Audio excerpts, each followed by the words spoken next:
Oke, lanjut. Oke, saya lanjut ya. Nah, sekarang setelah kita mengetahui dua metode ini, kita akan mencari apa sih bedanya antara metode rata-rata berbobot dengan MPKP atau masuk pertama, keluar pertama. Nah, kita akan mencari perbedaannya. Perbedaannya ini. Nah, untuk metode rata-rata berbobot, tidak ada perbedaan dibuat antara unit selesai yang berasal dari PDB awal dan unit masuk ke proses periode sekarang. Kemudian untuk MPKP, unit dalam PDB awal dilaporkan terpisah dari unit yang berasal dari periode sekarang. Kemudian laporan kos produksi. Kan kita ada 4 laporan kos produksi ya. Ada kuantitas. Prosedur yang sama untuk kedua metode. Jadi pada kuantitas itu nggak ada perbedaan. Prosedurnya sama. Kemudian untuk unit ekuivalen. Nah, untuk unit ekuivalen semua produk selesai selama periode dianggap 100% selesai tanpa mempertimbangkan tingkat penyelesaian untuk PDB awal. Untuk MPKP, PDB awal dimasukkan ke unit ekuivalen hanya sejauh tingkat penyelesaian yang dibutuhkan untuk menyelesaikan PDB awal tersebut. Kemudian, kos dipertanggungjawabkan. Untuk rata-rata berbobot, kos produk yang berasal dari PDB awal ditambahkan ke kos produk periode sekarang untuk menghasilkan besaran kos dipertanggungjawabkan. Sedangkan untuk MPKP, kos produk PDB awal dipisahkan dari kos produk periode sekarang dan tidak digunakan untuk menghitung kos unit ekuivalen. Kemudian kos pertanggungjawaban. Untuk rata-rata berbobot, kos transferan produk selesai atau jadi ditentukan dengan mengalihkan unit ekuivalen produk selesai atau jadi dengan kos unit ekuivalen. Kemudian MPKP, kos transferan produk selesai atau jadi diasumsikan pertama kali berasal dari PDB awal dan setelahnya baru dari kos produksi periode sekarang. Jadi seperti itu. Nah, data kemudian untuk menjelaskan penyusunan laporan keuangan dengan dua metode sebagai berikut. Kita akan menjelaskan satu persatu.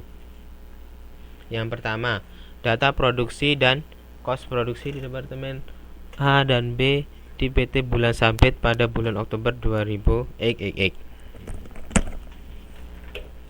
Ini merupakan data awal. Ini pada halaman 7.20.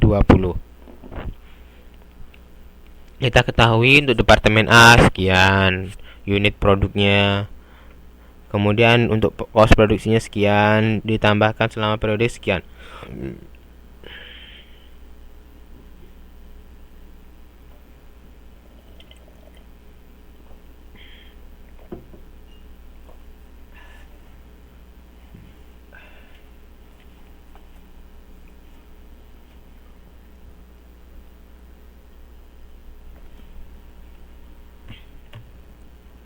Nah, yang pertama kita akan menggunakan metode rata-rata berbobot.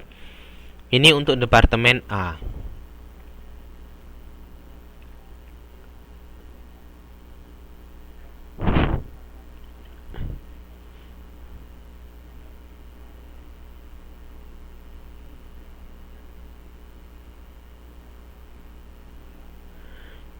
Untuk Departemen A menggunakan metode rata-rata berbobot. Unit yang dipertanggungjawabkan sebesar 4.000. Kemudian unit masukan proses sebesar 40.000, maka totalnya 44.000. Kemudian untuk unit pertanggungjawaban, unit selesai ditransfer ke Departemen B 35.000. Produk akhir 9.000, hasilnya 44.000. Kemudian ekuivalen produksi untuk bahan baku 35.000 dari sini. Kemudian 35.000 untuk kos konversi ke sini. Kemudian untuk produk dalam proses akhir 9.000 dari sini ke sini. 9.000 dikali 100% sama dengan 9.000. Kemudian 9.000 dikali 50 hasilnya 5.400. Kemudian ini dijumlahkan hasilnya 4.400. Ini dijumlahkan hasilnya 40.400. Kalau ini 44.000. Kemudian cost dipertanggungjawabkan. Untuk cost dipertanggungjawabkan, unit ekuivalennya kan 44.000 yang untuk bahan baku. Kemudian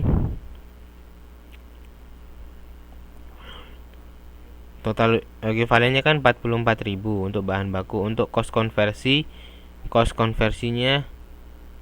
40.400. Nah, jadi total ini dibagi dengan 44.000 hasilnya 5.250. Total ini dibagi dengan 40.400 hasilnya ini. Karena ini kan merupakan tenaga kerja langsung dan overhead pabrik itu menggunakan yang konversi ini. Jadi cost ini. Kemudian overhead pabrik sebesar sekian dibagi dengan sekian, hasilnya sekian. Hasilnya yang ini. Kemudian ini total ini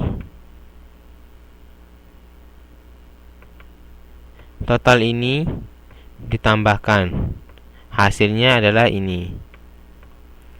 Kemudian cost pertanggungjawaban 35.000 dikali 11.000. 11.000 diperoleh dari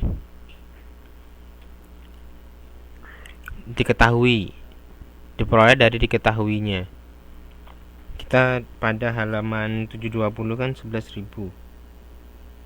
9.000 ditambah 2.000. Untuk departemen produk dalam proses akhir, departemen A 9.000, departemen B 2.000. Jadi departemen B itu sama dengan 11.000. Maka diperoleh ini. Dan seterusnya. Kemudian diperoleh total ini.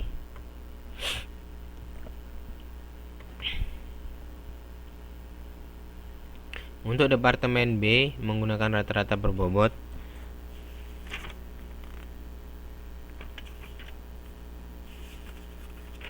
Nah, kita yang pertama kuantitas. Kuantitas di sini dalam penyusunan schedule kuantitas tetap mengikuti prosedur yang telah dibahas sebelumnya yang kita bahas. Sama seperti yang tadi saya jelaskan, itu kita ikuti caranya. Kemudian langkah yang kedua, unit ekuivalen. Unit ekuivalen di sini kita menggunakan unit ekuivalen sama dengan unit selesai dan ditransfer ditambah dengan PDP akhir dikali dengan tingkat penyelesaian. Karena ini 100%, tinggal dikalikan saja 100%. Kemudian untuk yang ketiga, cost dipertanggungjawabkan. Cost unit sekarang sama dengan cost produk dalam proses awal ditambah dengan cost produk periode sekarang dibagi dengan unit ekuivalen. Cost yang dipertanggungjawabkan ini. Hasilnya sekian. Ini dan ini. Ini untuk cost unitnya sekian, untuk cost totalnya sekian. Kemudian cost dipertanggungjawabkan sama seperti yang tadi. Hasilnya sekian dan sekian. Ini total dari unit costnya. Kemudian ini dari unit ekuivalennya. Kemudian ini dengan metode rata-rata berbobot. Sekarang kita akan menggunakan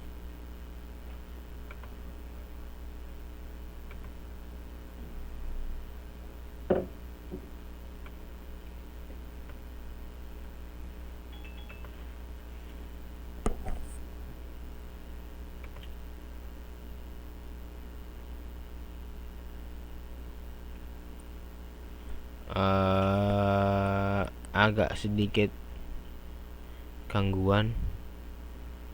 Untuk nomor 18 nya nggak mau muncul. Tunggu sebentar ya teman-teman.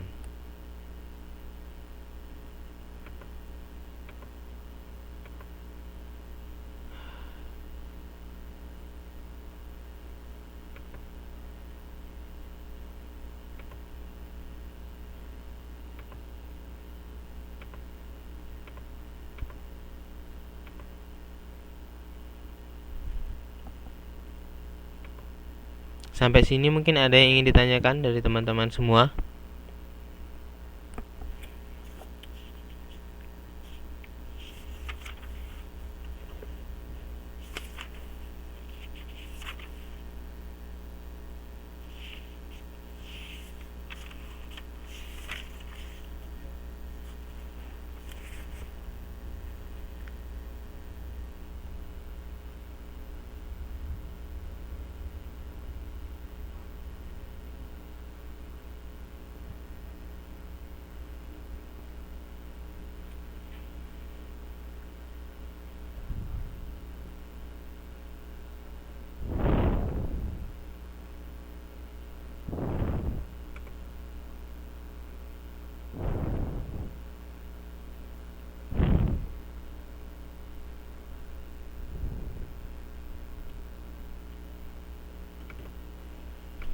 Oke, untuk metode selanjutnya kan menggunakan metode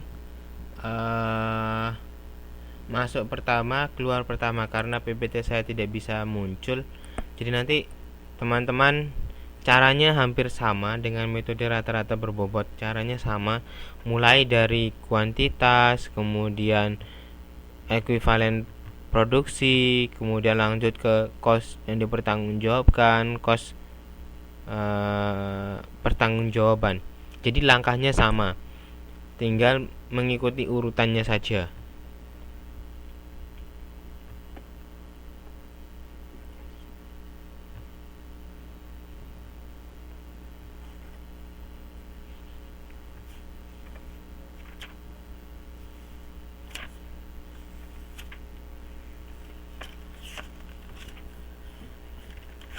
Nah, sekarang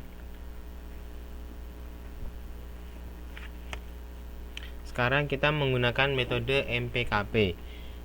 Caranya sama dengan yang tadi. Kalau metode MPKP ini kita melihat dari pertama kuantitasnya berapa dari departemen A, kemudian ekuivalen produksinya berapa, kemudian cost dipertanggungjawabkan berapa, cost tanggung-jawaban berapa. Sama caranya seperti yang tadi. Nah, sekarang kita akan membahas mengenai perlakuan atas penyusutan produk cacat, produk rusak, bahan sisa, dan bahan sisa buang. Karena saya rasa perlakuan atas penyusutan produk cacat, produk rusak, bahan sisa, dan bahan sisa buang, karena teman-teman sudah paham kemarin yang pertemuan sebelumnya, jadi saya tidak menjelaskan lagi apa yang dimaksud dengan produk cacat, produk rusak, bahan sisa, dan bahan sisa buang. Yang pertama, penyusutan produk dalam proses. Jadi penyusutan produk dalam proses itu terdapat dua macam. Yang pertama,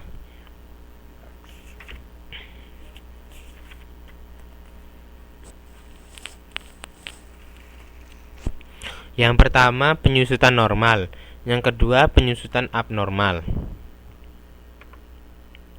Jika jumlah penyusutan ini, kalau penyusutan normal, jika jumlah penyusutan ini tidak dapat dihindari dan jumlah susutnya dalam batas toleransi. Kalau penyusutan abnormal, apabila penyusutan tersebut sebenarnya dapat dihindari dan atau jumlah penyusutan tersebut lebih dari batas toleransi. Kalau normal itu masih dalam batas sewajarnya. Kalau yang abnormal itu lebih dari batas toleransi.